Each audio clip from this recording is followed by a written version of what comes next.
आपको पहले तो इस स्पर्श में गए क्यों? ये है क्या चीज? ये है क्या चीज? अपने आप भेजा हमने। ये सुनिए इसको।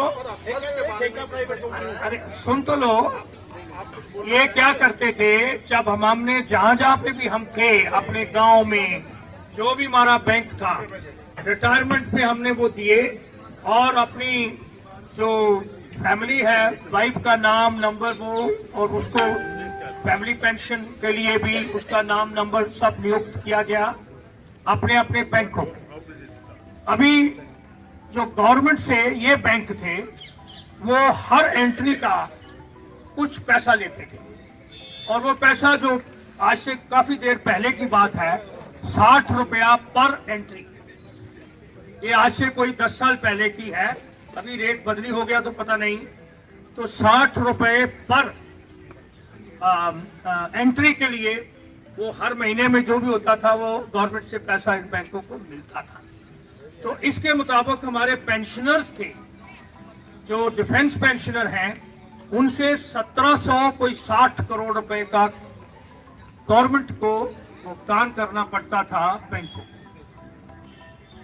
अभी हर कोई आगे भागता है, इसी में ही बहुत प्रॉब्लम कही थी। तो लेकिन जवान या जेसीओ या विडो ऑफिसर बैंक में गए और अपना इशू सॉल्व कर लेते थे, और जो पेंशन जो उसका जिम्मेवार था, अथॉरिटी थी, उसको चिट्ठी लिखकर वो बैंक से ठीक हो जाता।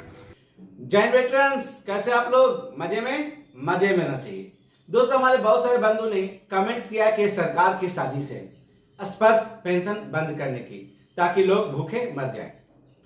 आज मैं बातें करने वाला हूं वेदर स्पर्श इज कॉन्स्पायरेसी, बड़ी साजिश है, पर किसकी?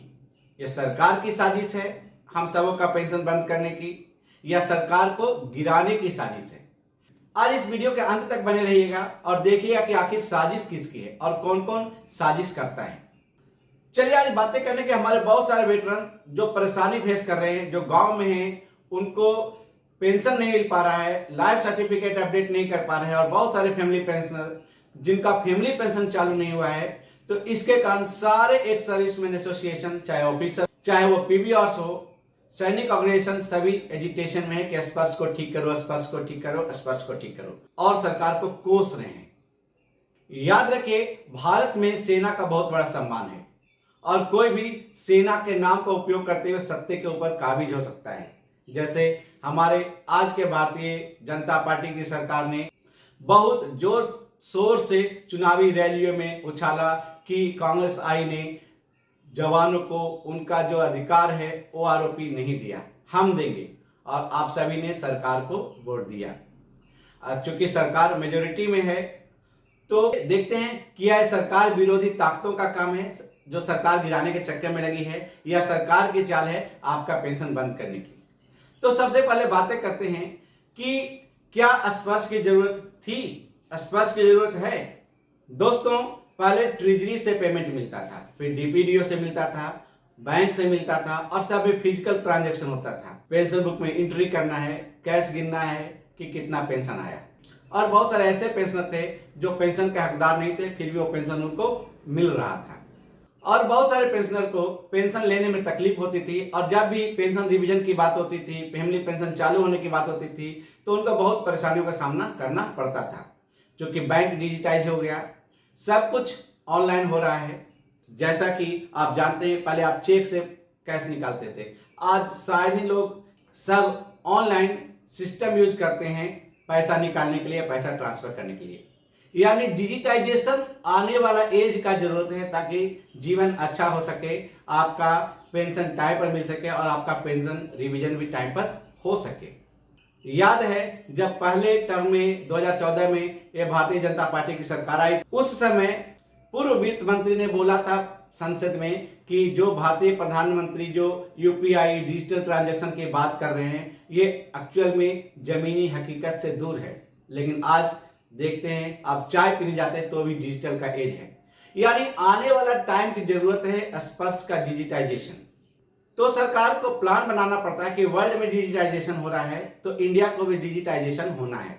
आज चूंकि सारे डिपार्टमेंट डिजिटाइजेशन हो रहे हैं, तब स्पर्श के यानी पीसीडीए के और यानी रक्षा पेंशन को भी डिजिटाइजेशन होना है।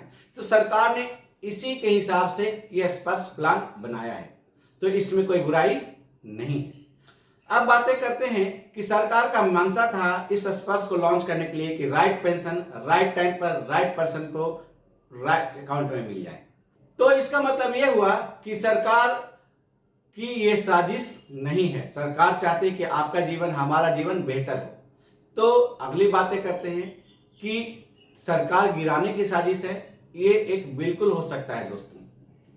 क्यों हो सकता है कि जैसे ही डिजिटाइजेशन हुआ है, आज डायरेक्ट टैक्सेस हो या इनडायरेक्ट टैक्सेस हो, ये जब से डिजिटाइजेशन हुआ है, भारतीय जनता पार्टी की सरकार में मैक्सिमम लोगों को टैक्स देना पड़ता है, क्योंकि वो जानते हैं कि डिजिटाइजेशन में अब वो भ्रष्टाचार नहीं कर सकते। और जब सरकार ने पेंशन में भी डिजिटाइजेशन किया तो बहुत सारे लोग को कीड़े होने चालू हो गए, तो उनका जो एक्स्ट्रा अलग से कमाई थी वो बंद हो गई। और जो वो भ्रष्टाचार करते थे उस पर भी भारत सरकार ने नकेल कस दिया। अब जब नकेल कस दिया तो बड़े बड़े बाबुओं को टेंशन कि ये सरकार रहेगी तो हमारा कुछ होने वाला नहीं है, इस सरकारी नौकरी करने में मेरा कमाई बंद हो गया। तो उनका ये प्लान हो सकता है कि ये मेजोरिटी में सरकार है जो और टफ डिसीजन लेगी और हमारा सोर्स ऑफ इनकम जो भ्रष्टाचार के थ्रू हो रहा था, करप्शन के थ्रू हो रहा था, ये बंद कर देगी। तो इनको अस्थिर कैसे किया जाए, इनको हटाया कैसे जाए। इनको हटाने का सबसे अच्छा उदाहरण है, इनको जनता के बीच बदनाम कर दिया जाए। और जनता के बीच बदनामी सबसे ज्यादा सेना के नाम पर होता है कि भारतीय सैनिकों को पेंशन नहीं मिल रहा है, भारतीय सैनिकों के विधवाओं को दर दर की ठोकरें खाना पड़ रहा है, वगैरह वगैरह। और जो ग्रामीण क्षेत्र में, जो शहरी क्षेत्र में कहीं भी जो पेंशन है, जो पढ़े लिखे नहीं है, वो तो सीधे सीधे सरकार को जिम्मेवार मानते हैं कि उनके कारण मेरा पेंशन बंद हो गया है। अब बातें करते हैं कि ये बाबू जो इंप्लीमेंट किए हैं स्पर्श में, उनकी जिम्मेवारी क्यों है। चूंकि उनका भ्रष्टाचार का धंधा बंद हो गया है, तो उन्होंने सरकार को सुझाव दिया। सरकार का मंशा तो ठीक था कि डिजिटाइजेशन करेंगे, लेकिन प्लानिंग और इम्प्लीमेंटेशन ऑफ स्पर्श फॉर डिजिटाइजेशन के लिए सरकार को उन्होंने जो प्लान बनाया वो बिल्कुल ऐसा था जैसे नदी में कूदना एक नॉन स्विमर के लिए। उन्होंने प्लान बनाया कि मैं 4 लाख स्पर्श सेंटर खोलूंगा, पीसीडीओ को ऑनलाइन कर दूंगा, XYZ। और उन्होंने सरकार को इतने अच्छे अच्छे सपने दिखाए कि सरकार तैयार हो गई कि भाई स्पर्श बहुत ही अच्छा है, हमारे सारे डिफेंस पेंशनर का समस्याएं खत्म हो जाएगी और ऑन कॉल सारा पीसीडीए परेशानी को दूर कर देगा। याद रखिए कि देश कौन चलाता है? देश होम मिनिस्टर चलाता है क्या? देश डिफेंस मिनिस्टर चलाता है या प्राइम मिनिस्टर चलाता है? दोस्त, वो सिर्फ 5 साल के लिए आता है प्राइम मिनिस्टर, और आज 6 महीना के लिए डिफेंस मिनिस्टर, 6 महीना के बाद होम मिनिस्टर बन जाएगा, फिर 6 महीना के बाद रेलवे मिनिस्टर बन जाएगा। यानी मिनिस्टर 6 महीना या साल भर बाद चेंज हो जाते हैं। एक्चुअल में देश को चलाते हैं आईएएस और आईपीएस, जो टॉप ब्यूरोक्रेट्स हैं। जब इनके मुताबिक सरकार नहीं चलती है तो प्लान बनाना चालू करते हैं और सरकार उसको फोर्स करते कि आपको ये प्लान सही आप कीजिए, तो प्लान में ऐसा गड़बड़ियां पैदा करते हैं कि जनता के बीच में सरकार का बैड इमेज बन जाए। तो जो प्लानिंग और इंप्लीमेंटेशन हुआ स्पर्श का, ये उसी का एक एग्जाम्पल है कि उन्होंने बिना ट्रायल एरर के, बिना जानकारी के, बिना प्रैक्टिकल किए हुए उन्होंने स्पर्श को इंप्लीमेंट कर, और खामियाजा सरकार को भुगतना पड़ेगा। शायद ये ऊपर बैठे हुए जो अधिकारीगण हैं यही चाहते हैं कि सरकार बदनाम हो जाए और ये सरकार जल्दी से छूटे और उनका फिर भ्रष्टाचार का कमाई चालू हो जाए। लेकिन कारण जो भी हो, सफरर कौन है? सफरर हम पेंशनर हैं।